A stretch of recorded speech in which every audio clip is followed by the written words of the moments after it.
Eh bien, bonsoir à tous. Nous sommes live, comme on dit, dans ce nouveau webinaire. Merci à tous d'être présents, de participer pour ce 6e webinaire que l'on fait régulièrement pour parler de thématiques, pour mettre en avant des SCPI. Et ce soir, on va faire un focus sur une SCPI qui s'appelle Novaxia Neo. Et j'ai le plaisir d'accueillir Mathilde Krieger, donc, qui est présidente du directoire de Novaxia Investissement. Je me suis pas trompé dans mes fiches, Mathilde? C'est parfait, Paul. Bonjour à tous et ravi d'être parmi vous ce soir pour ce webinaire. Alors, il est effectivement pile 18h, 18h01.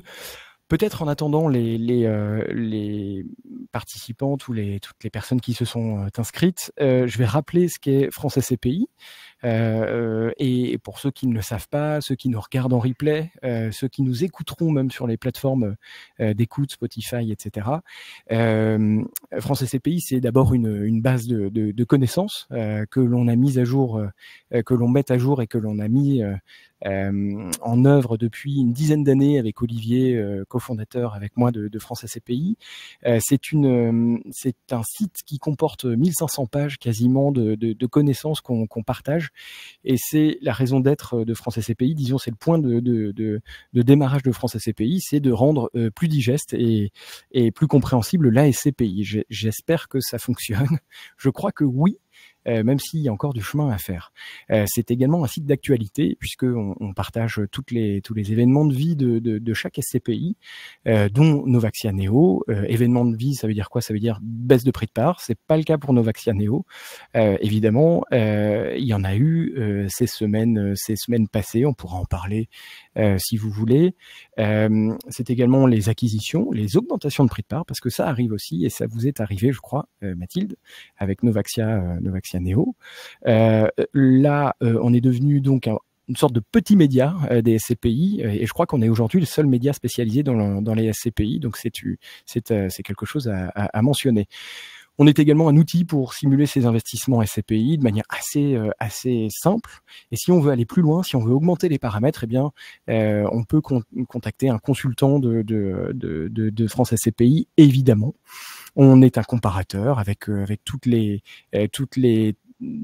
indicateurs qu'on peut trouver dans les SCPI, c'est-à-dire que c'est possible sur notre site de lever le capot pour regarder ce qu'il y a dans le moteur de chaque SCPI. Et puis, on est évidemment une plateforme pour investir de manière simple. Et ça, je pense que c'est important, et notamment en cette période un peu turbulente, disons, pour l'immobilier, on a aussi une énorme compétence. C'est ce qui nous différencie, c'est ce qui nous permet d'être la plateforme la mieux notée sur Internet de distribution de parts de SCPI. On a une compétence de suivi et de conseil. Je vous cite une anecdote et après on va rentrer dans le vif du sujet. On récupère pas mal de personnes qui se sont fait, et je vais être un peu trivial, refourguer des SCPI et qui, in fine, ne sont pas conseillés, ne sont pas suivis. Il faudrait peut-être arbitrer. Eh bien, nous, on récupère ces personnes et on les aide. On les aide dans le suivi. Et donc ça, c'est extrêmement important. On accompagne, on chouchoute nos clients dans le temps. Une fois cela dit, je suis obligé également, désolé, après je recommence le côté focus, mais je suis obligé de vous spécifier quand même que investir dans des parts de SCPI, ça comporte des risques pour les épargnants, et notamment celui de voir son rendement fluctuer.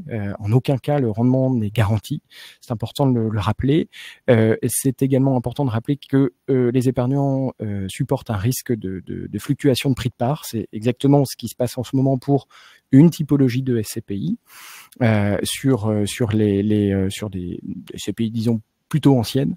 Et puis, vous supportez également un risque de liquidité. C'est exactement, une nouvelle fois, ce qui est en train de se passer en ce moment. Et puis, enfin, je dirais, c'est pas un risque, mais c'est plutôt une contrainte qu'il faut avoir en tête. Les SCPI, c'est un produit qui est financier, mais le sous-jacent est immobilier. Et donc, on investit sur le long terme, au minimum 10 ans. Vous pouvez ressortir à tout moment si vous voulez, mais la durée minimum d'investissement conseillé est de 10 ans. Voilà, j'en ai fini avec tous les disclaimers, toutes les petites astérisques. On peut poursuivre. Alors, donc, comme je vous le disais, le but, c'est aujourd'hui de parler de la SCPI Novaxia Neo, et je vais pas m'attarder plus sur ce titre, mais plutôt vous expliquer le programme. On est ensemble pour 45 minutes et je vais vous faire un point rapide de marché pour que vous situiez ce qui s'est passé sur le premier semestre. Et Mathilde, si vous avez envie de me couper parce que je parle trop, vous avez le droit. On va parler évidemment de la SCPI Novaxia Neo que vous allez nous présenter, ou en tout cas nous rappeler les fondamentaux. On va échanger ensemble, et puis vous allez probablement, vous participants, avoir des questions à poser. J'ai déjà reçu des questions par mail, par anticipation, donc c'est super. Je vais pouvoir vous cuisiner, Mathilde, sur des questions qui peuvent être un peu piquantes, peut-être. Le point 2, 3, 4, évidemment, tout ça est entremêlé, c'est un peu plus didactique comme ça. On commence le point sur le marché. Donc on s'aperçoit qu'on a évidemment, c'est un peu le même constat qu'au premier trimestre, pardon. On a au premier semestre une collecte qui est évidemment fortement ralentie pour plein de raisons. Il y a un contexte évidemment conjoncturel qui fait que les gens sont dans l'attente. Il y a un contexte politique qui fait aussi que les gens se disent bon, je vais attendre, on verra après. Et puis un contexte de taux élevé. Je ne vais pas rappeler pourquoi et comment c'est arrivé, mais en tout cas aujourd'hui, on est dans une phase d'attente et donc de collecte un tout petit peu réduite. La collecte, je rappelle, c'est l'argent investi par les épargnants sur les parts de SCPI. Donc aujourd'hui, nous, on projette sur le troisième trimestre, un tout petit peu en avance avec les par transposition, avec les données que l'on a déjà. On projette 1 milliard d'euros de collecte, ce qui ferait sur les 3 premiers trimestres 2,7 milliards, donc à peine 3 milliards d'euros collectés sur les SCPI. On a bon espoir que cette collecte s'accélère sur le 4e trimestre et surtout l'année 2025. Pourquoi ? Parce que évidemment, il y a un environnement de taux qui va tendre à baisser tranquillement, pas aussi violemment que la montée, et donc ça va inciter fortement les épargnants à investir dans des placements plus rémunérateurs que les livrets qui, pour le coup, vont devenir moins rémunérateurs. Tout ça est très logique. Cette collecte, évidemment, nous, on la trouve bien que réduite et on est très content que les SCPI convainquent les épargnants, mais on la trouve saine. Pourquoi ? Parce que ça prouve que on fait pas n'importe quoi avec son argent. Les gérants ne sont pas non plus n'ont pas des afflux de collecte trop importants et donc n'ont pas cette injonction à investir, même si on est dans un bon momentum de marché, et ça on va le voir, et je pense qu'on va en parler avec Mathilde. Le rendement, lui, sur 2024. Alors, les projections, elles sont... alors, je bouge pas assez, la lumière s'est éteinte. Elle va se rallumer. Les projections de rendement, elles sont à 4,65. Donc, c'est pour le taux de distribution, pardon, pour cette année 2024. Donc, c'est intéressant. Pourquoi ? Parce que on s'aperçoit que la SCPI, elle est dans ses... En tout cas, elle apporte ce qu'elle a toujours apporté, c'est-à-dire une régularité.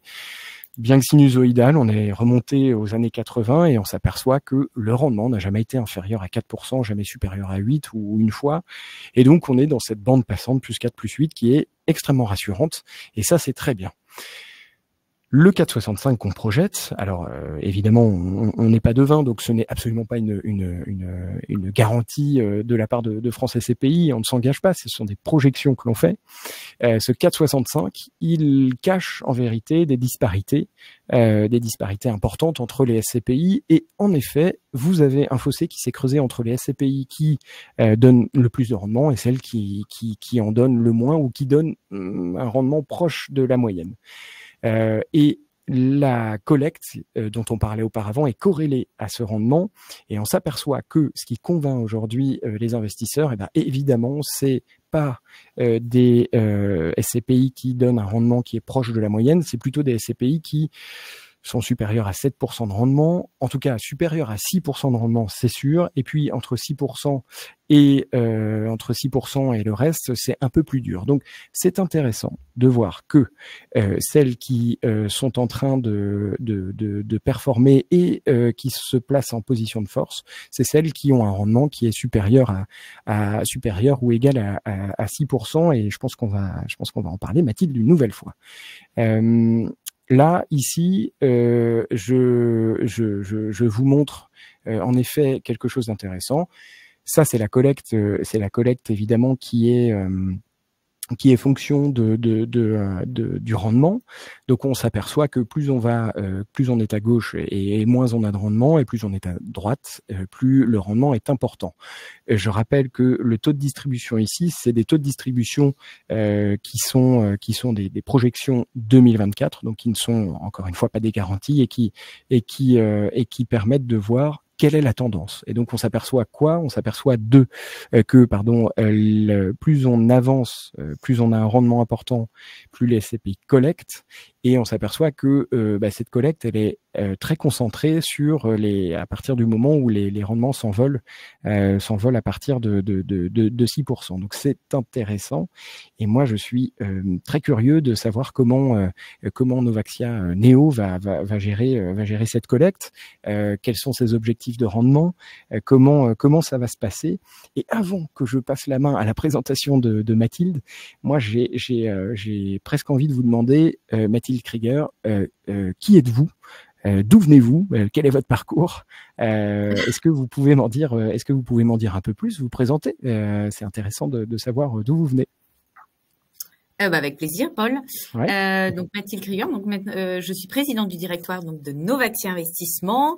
Je suis, pour me présenter, stéphanoise, maman de 3 enfants, dont de petits jumeaux qui auront 1 an demain. Voilà pour le côté perso. Beaucoup de Et travail, sinon, donc. plus sérieusement, donc moi je travaille dans le monde de la gestion de patrimoine depuis maintenant. À chaque fois, je dis 15 ans, mais parce que je veux pas me voir vieillir, mais maintenant, ça va peut-être faire 17 ans. Je viens de la gestion de patrimoine, BNP, banque privée. Et puis, j'ai fait mes armes après dans le groupe La Française, un leader incontournable de l'immobilier, avant de rejoindre Novaxia Investissement, maintenant, il y a un peu plus de 4 ans, et une belle histoire avec des très belles thématiques. Ok, super. Vous voulez prendre la main sur la présentation, j'imagine. Je crois que vous m'avez dit que vous aviez un support. Alors attendez, pour ça, il faut que j'arrête de présenter, je pense. Alors peut-être, peut-être pour revenir sur votre présentation, Paul, il y a plusieurs choses qui me viennent à l'esprit. D'abord, bravo, parce que si la lumière s'éteint, ça veut dire que vous avez un immeuble qui est peut-être labellisé ISR, ou en tout cas, vous faites attention à la consommation d'énergie. Et ça, je voudrais vous féliciter, même si vous êtes obligé de bouger de nombreuses fois pendant le webinaire. Je prends le compliment. Sur le support SCPI, effectivement, il y a un peu moins de collecte en ce moment. Alors, ça sera au moins des investissements sains dans une période de marché où finalement on a envie véritablement d'investir. Mais ce que je veux dire, c'est c'est un support qui existe depuis 1964. Le premier support s'appelait Civile Foncière et qui n'est pas remis en cause depuis toutes ces années. Donc, il répond toujours à une attente de clients investisseurs, et notamment le sujet de la retraite, de revenus complémentaires.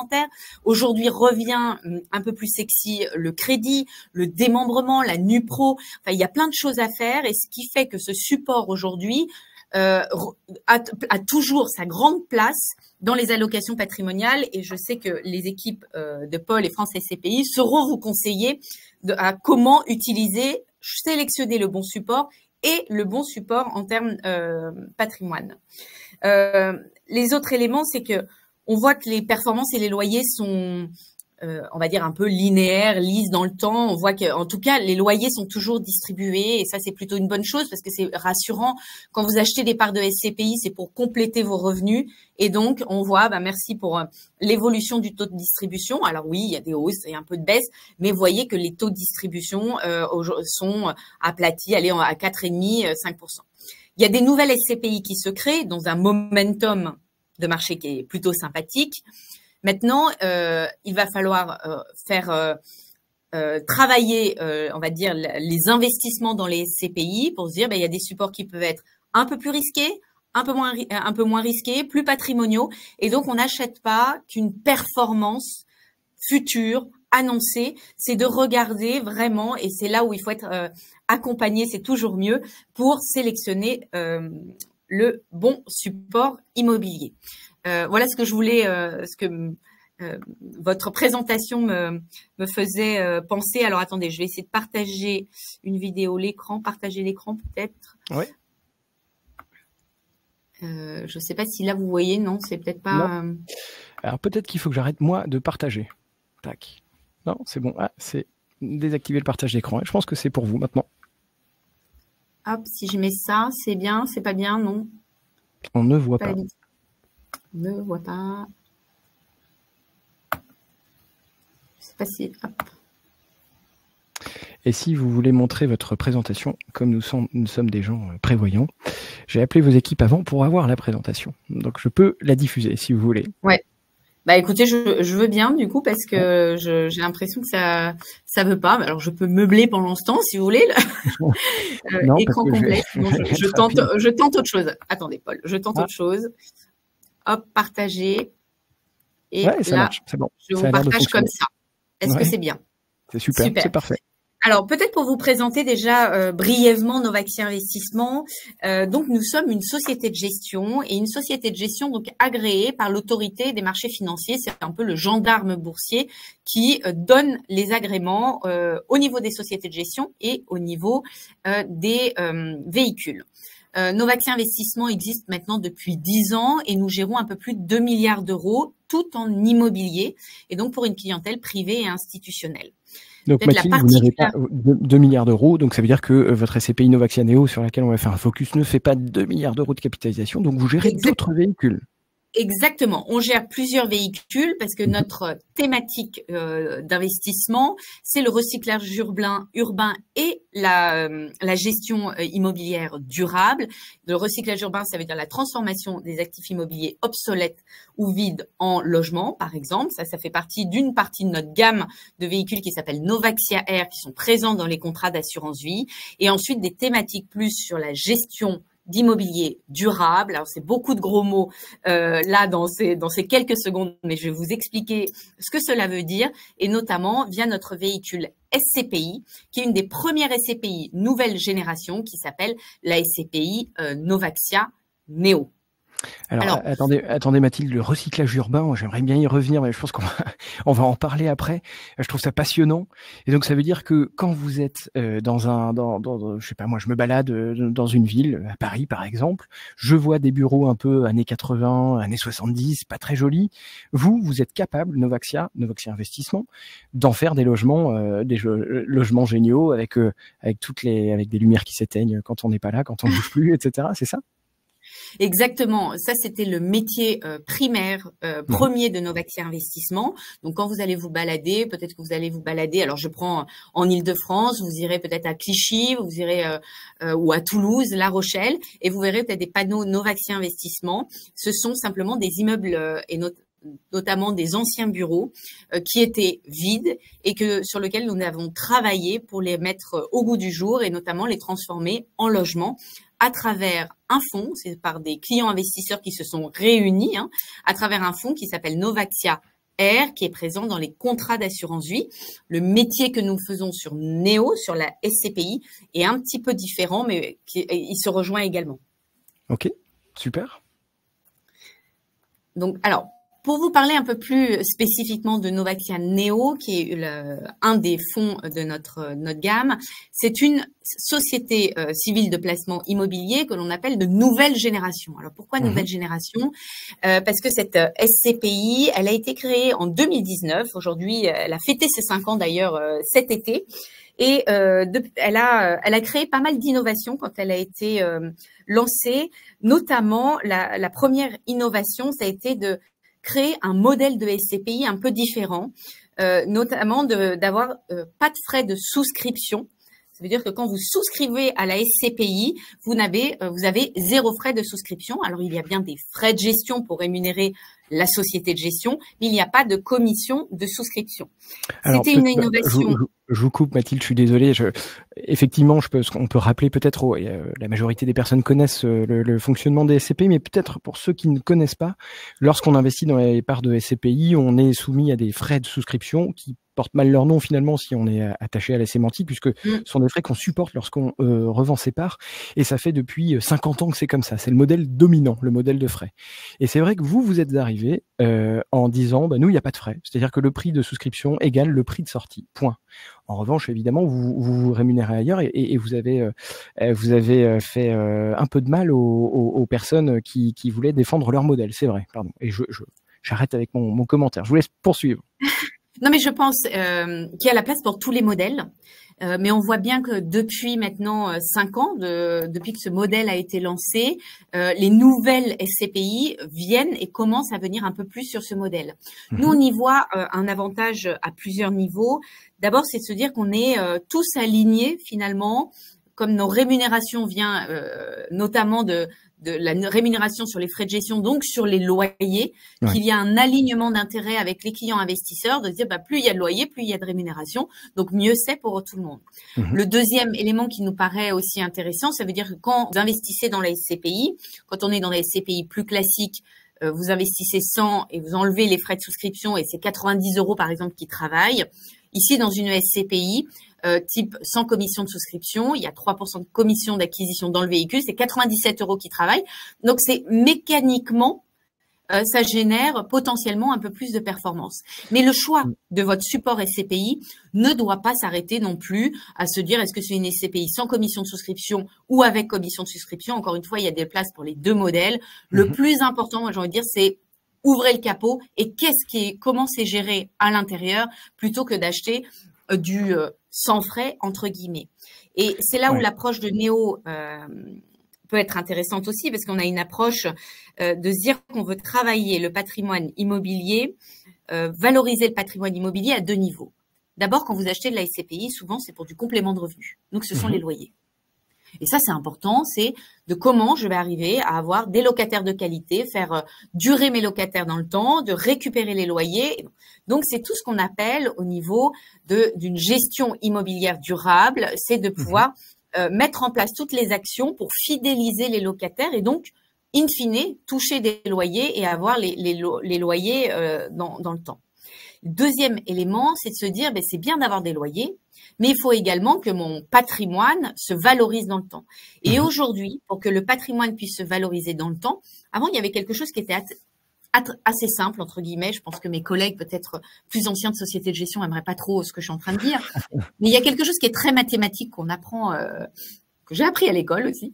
C'est de dire que la valorisation d'un immeuble, c'est en fonction des loyers que vous allez pouvoir avoir dans le temps et en fonction des taux d'intérêt. Et donc, c'est mathématique. Quand les taux d'intérêt baissent, la valorisation d'un immeuble augmente. Eh bien, par le passé, il a suffi d'attendre que les taux d'intérêt baissent à des niveaux historiquement bas. J'aimerais qu'on les retrouve, mais je voudrais pas apporter une mauvaise nouvelle. Ça va baisser, mais ça n'ira peut-être certainement pas à 0 comme on a pu l'avoir. Et donc, avant, il suffisait finalement de pas faire grand-chose. Et on disait dans le milieu, on prend l'immeuble, on le rince, et après, on verra ce qu'on verra. Les fonds seront tellement gros qu'on s'en rendra plus compte. Vous voulez dire que c'était même une gestion dynamique. Vous voulez dire, pardon, que c'était même plus une question de compétence finalement. Tout le monde pouvait acheter un immeuble, enfin tout le monde, en tout cas ceux qui avaient les fonds nécessaires, et puis ça se valorisait quoi qu'il arrive. Exactement. Il n'y avait pas besoin.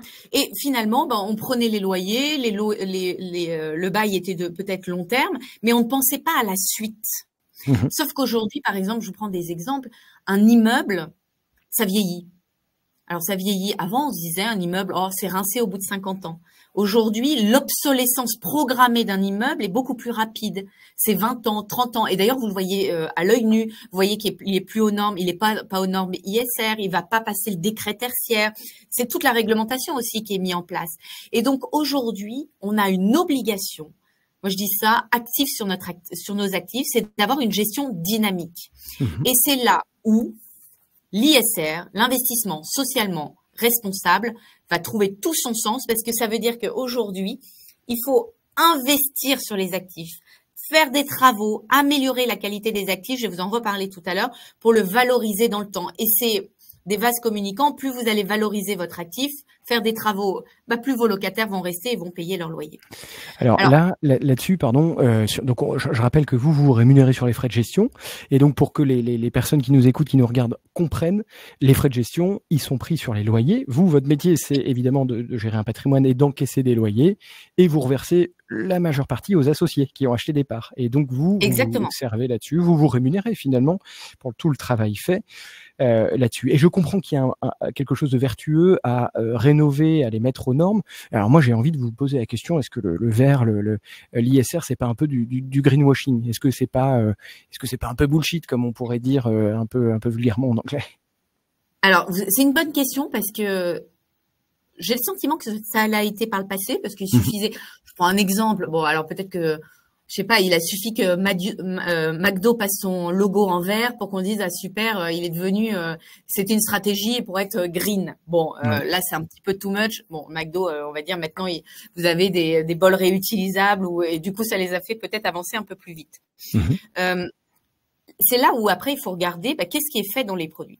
D'abord, il y a une chose, c'est que l'autorité des marchés financiers sont maintenant très pointus sur l'ISR et donc vont regarder. Il y a des réglementations qui se sont mises en place et maintenant vous allez qualifier votre SCPI en fonction d'un Nutri-Score ISR. Vous voyez, quand vous achetez vos biscuits, vous allez regarder s'ils sont A, B, C, D ou E. On préfère acheter du A pour nos enfants que d'acheter du DE, même si de temps en temps on peut se faire plaisir avec un peu du DE. Ça peut être pas mal. Et c'est un peu le Yucca de la SCPI. Et Novaxia, donc c'est classé en article 6, peut-être le E, article 8, BC, et article 9, c'est le A. Novaxia Neo est une SCPI en article 9, donc au plus haut score Nutri-Score, on va dire, des SCPI. Et alors, comment elle le fait? Moi, je pense qu'il faut donner des actions très concrètes. Et ça, c'est notre gestion dite immobilière durable. On a aujourd'hui 36 actifs immobiliers répartis en France et à l'étranger, puisque c'est l'objectif de la diversification du patrimoine immobilier. Et donc, l'idée, c'est d'avoir une gestion proactive sur nos immeubles. Vous voyez, ça représente un peu plus de 130 locataires. Et donc, c'est de proposer la mise en place d'éléments pour améliorer déjà la qualité environnementale des actifs. Premier exemple, c'est connaître et optimiser les consommations énergétiques. Alors ça, ça veut dire qu'on va installer sur l'ensemble de notre parc immobilier, aujourd'hui c'est un peu plus de 75% du parc immobilier qui a été équipé d'une solution qui s'appelle IQ Spot, en fait, qui se branche au compteur et qui indique qu'est-ce qu'il consomme. Alors, ça a un avantage premier déjà pour le locataire.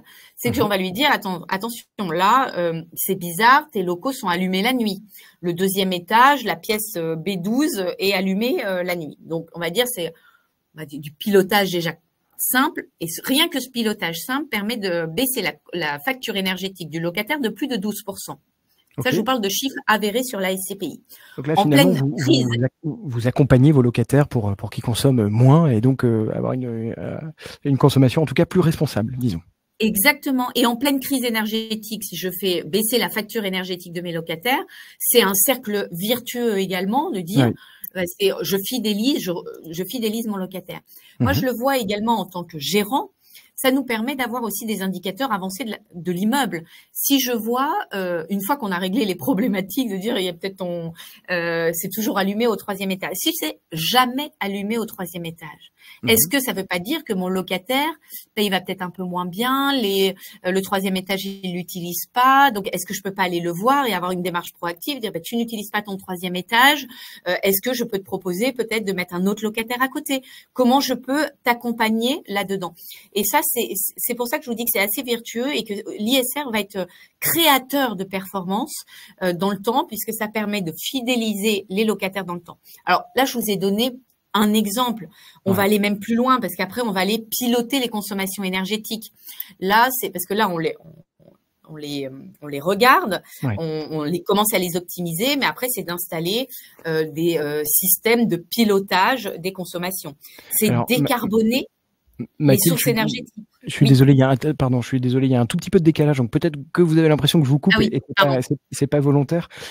Et je vous laisse poursuivre après. Dans la notation, le Nutri-Score Oui, SFDR, donc vous êtes au plus haut finalement, le 9, de ce oui. que je comprends. Sans donner de nom, est-ce que vous êtes une majorité à être SFDR 9 ou non, vous êtes plutôt Non, minoritaire et la, précurseur la même? majorité des CPI sont plutôt en article 8. OK. Donc c'est assez rare. Et Mmh. la différence entre l'article 8 et l'article 9, c'est presque une obligation de résultat, mais c'est sur l'ensemble du parc immobilier. Je ne peux D'accord. pas choisir de faire sur 2, 3 actifs immobiliers, c'est que je dois le faire sur l'ensemble de mon parc immobilier. Alors étalé dans le temps et on Mmh. l'accompagne dans le temps, mais c'est qu'on a cette obligation. Et nous sommes bien sûr labellisés ISR et nous avons déjà renouvelé le label ISR. Ça, les renouvellements se font au bout de 3 ans. Mmh. Obtenir un label ISR au départ, c'est bien, mais c'est sur du déclaratif. Ensuite, le renouvellement du label, ça montre aussi que ces sujets-là ont vraiment été pris ont été pris en main par les équipes de gestion. OK, je comprends. Et je vous laisse Donc poursuivre, peut-être pardon. bien, merci. Pour vous donner d'autres exemples qui sont mis en place, et on appelle ça décarboner la source énergétique des actifs. Donc, c'est l'installation de panneaux photovoltaïques, des équipements de pompes à chaleur, par exemple. Donc, tout Mmh. ça est travaillé sur le patrimoine immobilier. Et ça vient bien en complément. Vous voyez, il y a deux natures de création de valeur. C'est la création de valeur par les loyers, par le locataire, la fidélisation, et ça passe par ça. Mmh. Et après, la création de valeur, bien sûr, par tous ces travaux qui sont mis en place commencent à être aussi reconnus par les experts immobiliers. C'est le tout début. Et Ouais. ça, c'est plutôt pas mal parce que ça veut dire que c'est comme ça qu'on va pouvoir créer de la valeur dans le temps. Parce que c'est bien d'acheter une SCPI, c'est bien d'avoir ses loyers, mais c'est mieux quand les parts de SCPI soit s'apprécient ou à Mmh. minima restent stables dans le temps. Je rappelle que le délai d'obtention de parts de SCPI, généralement, historiquement, était plutôt aux alentours de 20 ans. Mmh. Mais c'est important quand même de valoriser son patrimoine immobilier dans le temps. Et Alors pour valoriser, oui, bien ouais, sûr. non, non, pardon, allez-y, allez-y.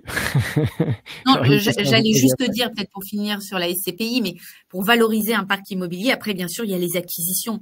Et c'est la nature de la SCPI, vous voyez, d'avoir une SCPI qui est diversifiée. Alors, c'est Mmh. diversifié en termes de locataires, zone géographique, d'actifs immobiliers. Ça permet d'aller capter Mmh. les différentes tendances de marché et d'avoir cet opportunisme en tant que gérant immobilier, de dire, écoutez, la France est hyper intéressant, je vais investir en France. Oh, le Pays-Bas, il y a une opportunité, je vais aller plutôt aux Pays-Bas ou, par exemple, en Espagne. Et je vous prends un exemple concret aujourd'hui. Notre investissement, un investissement que nous venons d'annoncer, qui a été réalisé cet été, a été réalisé en Espagne, parce que sur une zone vers Valencia, j'y mets un peu l'accent, Ouais. parce que là, il y avait une vraie opportunité de marché. C'est un secteur immobilier où le taux de vacances, ça veut dire que les locataires sont hyper fidèles dans le temps, il n'y a pas de bureau vide, c'est moins de 3%. Il y Mmh. avait des rendements à l'acquisition aux alentours de 7,84%, donc ça veut dire des rendements élevés. Une entreprise, un locataire de qualité, parce que c'est lui qui possédait les bureaux, qui les a vendus pour réinvestir ce cash-là pour développer son entreprise. Et on a mis un plan d'action ESG, d'investissement socialement solidaire, dès l'investissement, en disant voilà tout ce qu'on va mettre en place sur les locaux pour vous fidéliser, améliorer votre quotidien, et notamment là ce sera des panneaux photovoltaïques. Et c'est ça, c'est en ça que le véhicule aussi est intéressant, c'est le fait d'être diversifié et donc d'aller capter des tendances de marché. Alors sans dévoiler de grands secrets, potentiellement là on regarde une nouvelle acquisition qui devrait arriver d'ici la fin de l'année, potentiellement en Allemagne. Le marché allemand était un marché qui était relativement cher, qui a Mmh. corrigé vite avec la crise et qui pourrait aujourd'hui nous intéresser. L'objectif, dans tous les cas, de ces acquisitions, c'est de Mmh. servir une distribution, un rendement, des loyers. Alors, je vous le répète, on ne choisit pas un produit que par le rendement, c'est par la stratégie, par la qualité de la société de gestion, par les conseils que vont vous apporter tout simplement France SCPI. Mais Novaxia Neo, c'est une jeune SCPI, mais avec un peu d'expérience. Et aujourd'hui, moi, c'est ce qui me plaît dans le produit aussi, c'est de se dire, elle a cette expérience des 5 ans de constitution où elle a servi une performance à plus de 6% depuis 5 ans. Vous l'évoquiez tout à l'heure, Paul, une augmentation du prix de la part même en 2021. Et ça veut dire quoi, avoir de l'expérience? Ça veut dire que on a déjà mis en place des travaux ISR, on a déjà fait les preuves qu'on savait les faire, on a déjà renouvelé des baux, fidélisé des locataires dans le temps. Aujourd'hui, c'est 7 baux qui ont été renouvelés à fin août en 2024. C'est 2 nouvelles signatures de baux, c'est 2 baux qui ont été renouvelés sur des durées très longues. Donc, c'est montrer que voilà, il y a cette expérience, c'est une nouvelle génération de SCPI avec cette expérience dans le temps. Et après, je sais pas, peut-être que je peux répondre à quelques séquences. Je voudrais pas faire un long monologue, mais dites-moi peut-être s'il y a des questions. Oui, moi j'ai des questions et en effet j'ai reçu pendant que vous expliquiez ce qu'était la SCPI Novaxia-Neo des questions aussi. Moi ce que je veux savoir c'est effectivement comment vous faites pour avoir un rendement qui est supérieur à 6% et qui sera probablement supérieur à 6% en 2024. Comment vous faites depuis 5 ans? J'ai une autre question aussi sur le fait que, en effet, vous n'ayez pas de frais, on n'en a pas parlé, mais pour forcer forcer les associés, les épargnants à ne pas s'amuser à faire des allers-retours, il y a ce qu'on appelle une commission de sortie anticipée qui est appliquée si vous sortez avant 5 ans de détention départ, c'est ça? Oui. Et donc là, finalement, vous avez été créé il y a un certain temps. Est-ce que vous allez voir des épargnants sortir? Est-ce que vous constatez je sais pas moi, des retraits massifs? Comment ça se passe? Comment va la vie de la SCPI? Je vois dans votre présentation 0 part en attente de retrait. Donc ça veut dire que les gens qui ont voulu sortir, c'est la vie d'une SCPI, ils ont eu leur fonds, donc c'est très bien. Mais voilà, je veux peut-être faire un point là-dessus. Alors, 2 questions différentes. D'abord, comment on fait pour tenir une performance à 6% depuis la création? Ouais. Ça passe, par la structure du véhicule, parce que mécaniquement, on met plus d'argent au travail qu'une SCPI classique qui met 90 € au travail après les frais de souscription, alors que nous, on en met 97. Donc ça, c'est, on va dire, très mathématique. C'est presque, on va chercher un peu plus de performance par ça. Et ensuite, c'est par les acquisitions, de dire que pour sortir une performance aux alentours à plus de 6%, c'est des acquisitions qui sont plutôt aux alentours de 7. Alors, par le passé, comment on a fait? D'abord, on a surfé sur le crédit à taux imbattable. Et ça, c'est un effet relutif en termes de performance. Donc ça, on l'a bien utilisé quand ça nous servait par le passé. Aujourd'hui, on l'utilise un peu moins parce que ça va redevenir relutif, mais on l'utilise un peu plus à la marge. 2, c'était d'être opportuniste. Ça veut dire je suis j'ai un prospectus qui permet d'aller chercher les actifs immobiliers dans les zones géographiques qui sont les plus pertinentes. Je suis pas limitée de dire je dois acheter qu'en région parisienne. Je peux acheter en Irlande, aux Pays-Bas, en Allemagne, en Espagne. Et donc, c'est d'aller surfer sur les marchés qui nous paraissent les plus pertinents. Donc ça, c'est premier élément. Le deuxième élément, vous évoquiez le modèle de SCPI, et à juste titre, il y a 0 commission de souscription et il y a 5% de frais de retrait jusqu'à la 5e année. Alors, ces frais de retrait, ils sont nécessaires et même obligatoires parce que la SCPI n'est pas et Novaxia-Neo n'est pas votre nouveau livret A. C'est pas un fonds, on achète, on ressort quand on en a envie et compagnie. Ça reste un placement SCPI de long terme, donc à plus de 8 ans. Donc, pour sécuriser aussi les investisseurs qui auront envie de se dire, moi, je fais un petit placement sur un livret, je prends et je ressors. C'est pas la nature de la SCPI. Donc, c'est une manière à protéger les investisseurs dans le temps. La deuxième question était de dire, mais est-ce qu'on va pas avoir, elle a été créée en 2019, est-ce que ça y est, ça fait 5 ans, est-ce qu'on va pas avoir des retraits massifs? Alors, non, pour 2 éléments. D'abord, je nous aurais souhaité un succès extrême en 2019 et de collecter 400 millions d'euros dès 2019. Malheureusement, ce n'est pas ce qui est arrivé dès 2019. En 2019, la collecte a été très progressive et plutôt sur les 2 dernières années. En 2019, on arrivait avec un nouveau produit et on devait expliquer ce que c'était que la SCPI sans commission de souscription. Et donc, il y a eu un temps d'appropriation du marché. Donc, la collecte s'est plutôt faite dans des conditions de marché, d'ailleurs, qui étaient bien plus favorables sur ces dernières années. Le deuxième chose, c'est qu'on n'a pas embarqué, ce sont des investisseurs privés qui investissent dans la SCPI Novaxia Neo. Donc, ce ne sont pas des investisseurs dits institutionnels. Aujourd'hui, c'est à moins de 10% du capital qui sont détenus par des investisseurs institutionnels, qui sont assez diversifiés. Donc, il n'y a pas de problématique de se dire, oulala, s'il y a des gros qui sortent, après, ils vont bloquer les marchés. Et ensuite, la preuve, et comme vous l'aviez indiqué à juste titre, Paul, c'est qu'il y a 0 part en attente de retrait. Donc, même si les personnes souhaitaient dans la vie classique, on peut avoir des décès ou autres, retirer leur part. Aujourd'hui, nous assurons l'ensemble de la liquidité de la SCPI puisqu'elle est en collecte positive, ce qui nous permet de réaliser des acquisitions et notamment l'acquisition en Espagne de cet été. Ok. J'ai une question d'Eric qui me demande en effet 56% en France et je pense qu'il exprime ainsi 56% en France, ça fait beaucoup compte tenu de la fiscalité défavorable.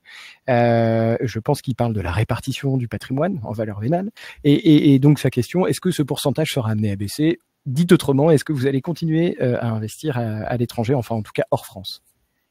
Alors oui, la réponse est oui. Et d'ailleurs, nos équipes investissement, il y a des moments, je me demande si je suis pas le Club Med, parce que je dis tiens, vous êtes où? Ah bon, on est en Espagne.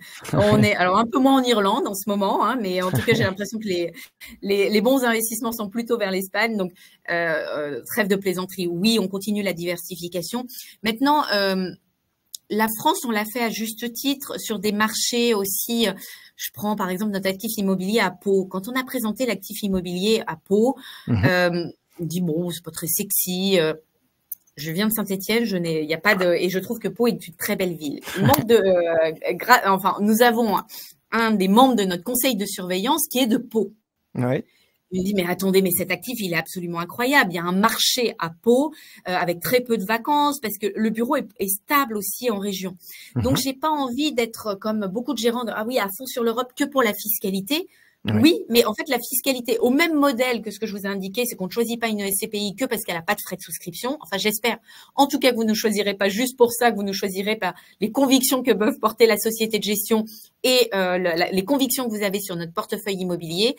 C'est pareil, on ne sélectionne pas un produit que par la fiscalité, parce qu'on peut avoir des performances intéressantes également en France. Maintenant, je vous l'accorde, la part investie à l'étranger permet en tant que client investisseur de ne pas avoir de prélèvements sociaux. Donc, s'économiser les 17%, on est bien content. Et il y a des conventions de non-double imposition entre la France et l'Allemagne, la France et l'Espagne, qui permet aussi d'avoir une fiscalité attractive. Donc, dans tous les cas, oui, on a la volonté d'avoir un portefeuille généralement à 50-50, mais toutes les prochaines acquisitions arrivent sur l'étranger. Ok. On me pose des questions sur le niveau d'endettement de la SCPI Novaxia Neo. Est-ce qu'il va être amené à baisser? Et on me pose aussi une question, comme ça je fais d'une pierre deux coups, on me pose aussi une question sur la part d'institutionnels la part d'institutionnels qui détiennent donc des parts de la SCPI Novaxia Neo. Alors, deux très bonnes questions. Sur le taux d'endettement, donc le prospectus limite le taux d'endettement à 40%. On a, en 2022, on a été à un levier à peu près à 38,7%. Mais il faut se remettre dans le contexte. Dans le contexte où les taux étaient à un niveau historiquement bas et ça aurait été dommage de pas en profiter à l'époque. Et 85% de la dette est couverte. Okay. Et à taux fixe, pardon. Donc, on baisse mécaniquement aujourd'hui le taux d'endettement parce qu'il a baissé, il est plutôt aux alentours de 36. Les acquisitions qui se sont faites un peu plus cash aujourd'hui, mais j'ai pas envie que ça soit un critère non plus. Si on doit acheter avec du levier, parce que la Banque centrale européenne a annoncé une baisse des taux en juin, que personne n'a presque vu passer parce qu'on nous annonçait à ce même moment-là la dissolution de notre assemblée du gouvernement, enfin de l'Assemblée nationale, pardon, je vais y arriver ce soir. Là, il y a eu la dernière, cette semaine, la semaine dernière, je sais plus trop quel jour on est aujourd'hui, baisse des taux, ça va continuer. Donc oui, on ira peut-être en bénéficier, mais voilà, sachez que là, ça a plutôt tendance à baisser. La deuxième question, je crois que c'était sur la partie, la part des institutionnels. Ouais, c'est ça. Oui, la part des institutionnels, c'est moins de 10%.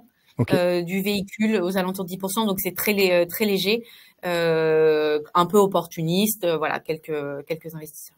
Ok, je pense, je traduis la question. C'est Philippe qui nous pose cette question sur la part d'institutionnels. Je pense que c'est lié à une peur que justement ces institutionnels, ces gros investisseurs qui prennent des montants importants, c'est la crainte que ces institutionnels se retirent et donc déstabilisent la liquidité de la SCPI. Je comprends. On me dit, qu'est-ce qui explique une collecte qui a été un peu ralentie chez vous au S1 2024. Comment vous l'expliquez? Alors, c'est évidemment corrélé à la collecte qui a été en berne sur la majorité des SCPI, mais est-ce que vous avez, vous, d'autres explications, d'autres éléments de réponse? Alors, d'abord parce que, corrélé au contexte, hein, parce que le marché fait moins 50. Bon, mécaniquement, on peut pas, c'est difficile d'être plus fort que le marché quand les vents sont contraires. Alors, ça demande de naviguer tactiquement et en tout cas, on le met en place. Aussi parce que on gère cette SCPI depuis 5 ans, mais c'est notre SCPI qu'on a gardé relativement confidentielle pendant ces 5 années, le temps aussi de faire nos preuves, notre expérience et compagnie. Et on a, pendant ces 5 ans, beaucoup commercialisé de véhicules en assurance vie, parce que c'est un peu plus de 800 millions d'euros de collecte qui ont été réalisés sur le fonds Novacare dans les contrats d'assurance vie. Donc, c'est aussi le temps du redémarrage. Et écoutez, je compte sur vous ce soir en replay. Pour m'aider à augmenter la collecte, parce qu'en tout cas, nos équipes d'investissement ont des belles opérations immobilières à réaliser. Et après, les fondamentaux sont sains, c'est aussi ça le plus important. Ouais, alors moi je trouve que collecter de manière trop massive, et c'est ce qui a pu se passer, c'est des écueils des écueils passés que peuvent payer aujourd'hui certaines SCPI en collectant trop massivement. Il y a une injonction à investir et parfois à investir d'une mauvaise manière, et ça se paye après. Philippe, un autre Philippe, nous pose la question des frais de gestion par rapport aux autres SCPI. Oui. Alors, j'ai pas le chiffre exact en tête, c'est pas bien. 15% hors taxe. 15% hors taxe, quand la moyenne est plutôt aux alentours de 12%, et évidemment, ça vient compenser la moindre rémunération que vous n'avez pas sur les frais de souscription. Et on rappelle que quand même le rendement, le taux de distribution que vous servez, les dividendes, sont toujours nets de frais de gestion. Donc c'est comparable avec les autres SCPI qu'on peut rencontrer. Ok. On me pose des questions, et là je vous les ferai passer sur Novaxia Air et d'autres produits de Novaxia. C'est pas le thème aujourd'hui, mais ça pourrait être l'occasion de faire un prochain webinaire. Est-ce que, alors je vois l'heure qui tourne, est-ce que vous avez envie de nous partager autre chose, répondre à une question que je n'aurais pas posée, s'il n'y a pas d'autres questions? Non, après, dans les questions je vous en ai posé pas mal. Moi, ce que j'ai envie de dire, voilà, c'est être bien entouré pour sélectionner les produits SCPI. Novaxia Investissement existe depuis maintenant 2014, Novaxia Neo 2019. Elle a fait son petit bout de chemin, elle a fait sa courbe d'expérience pendant ces 5 ans, et aujourd'hui elle aborde le marché immobilier aussi avec des fondamentaux solides, et dans un contexte de marché effectivement qui est plutôt favorable à l'investissement, et d'avoir une SCPI qui a cette capacité opportunistique aussi de pouvoir se dire on va en France, à l'étranger, en fonction des vents, des performances des différentes classes d'actifs. Donc elle a une forme de flexibilité. Il y a peut-être un élément dont j'ai pas parlé. Alors c'est plus, elle a une particularité aussi, un petit plus sur cette SCPI, c'est quand nous regardons un actif immobilier en comité d'investissement. On va d'abord nous présenter l'actif immobilier avec la qualité du locataire, l'emplacement et autres. Et là, on va choisir d'abord l'actif immobilier, bien sûr pour ça, pour les loyers futurs dans le temps. Et après, on va changer de lunettes et on va dire, écoutez, on se met dans un cas, ça va pas.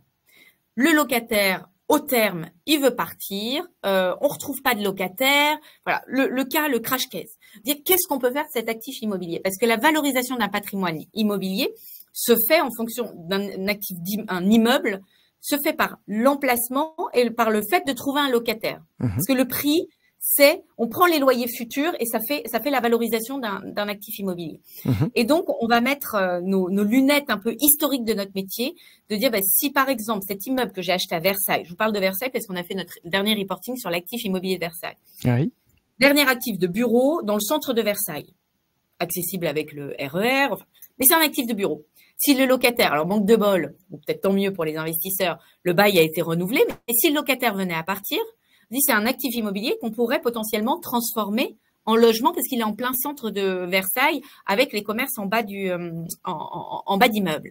Bon, l'idée, c'est absolument pas de faire les travaux dans la SCPI, c'est pas la nature de la SCPI, mais c'est de se dire que cet immeuble aura toujours une valeur parce que je pourrais trouver à le vendre avec une autre destination. Et ça, on a refusé en comité d'investissement des actifs immobiliers où on nous dit la performance, elle est à 9, elle est super. Oui, et si le locataire demain vient à partir, c'est sur un rond-point dans une ville de moins de 200 000 habitants qui est moins liquide. Ça, c'est un de nos critères d'investissement. C'est 200 000 habitants pour la liquidité. Cet actif immobilier vaudra 0 parce que je peux rien en faire. Et ça, la crise qu'on a pu vivre, si on peut appeler ça crise, mais les éléments qu'on a eus l'année dernière montrent bien que la qualité des emplacements est important et le fait qu'on ait des actifs qui soient un peu plus flex. Et c'est ce que j'appelle, moi, dans mon jargon, c'est un airbag.